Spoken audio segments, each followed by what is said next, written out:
చిన్నారి పునర్విక ప్రాణాలు కాపాడేందుకు ముందుకు రాని ప్రభుత్వాలు అండ్ ప్రముఖులు కూడా. సాధారణంగా సోషల్ మీడియాలో ఏమన్నా వైరల్ అయితే మాత్రం వెంటనే స్పందించే ప్రభుత్వం, ప్రముఖులు. కానీ చిన్నారి పునర్విక ప్రాణాలు కాపాడేందుకు మాత్రం వెనకడుగు వేస్తున్నారు.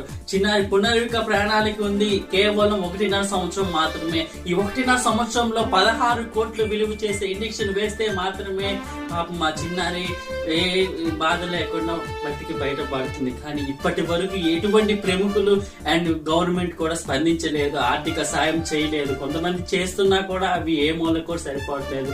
కానీ ఉన్న యూత్ లోకల్ క్యాండిడేట్స్ ర్యాలీలు చేసి ట్రైన్లలో, బస్ స్టాండ్స్ లో, పబ్లిక్ ఉన్న ప్రదేశాలలో వాళ్ళైతే డొనేషన్ అనేది తీసుకోవడం జరిగింది. కానీ ఎటువంటి 1 కోటి కూడా సరిపోదన్నమాట. కానీ ఇవి జరగాలంటే మాత్రం ప్రభుత్వం ముందడుగు వేయాలి, ప్రముఖులు స్పందించాలి. కాబట్టి ప్రతి ఒక్కరు ఈ విషయం ప్రముఖులు తెలిసేలా షేర్ చేయండి.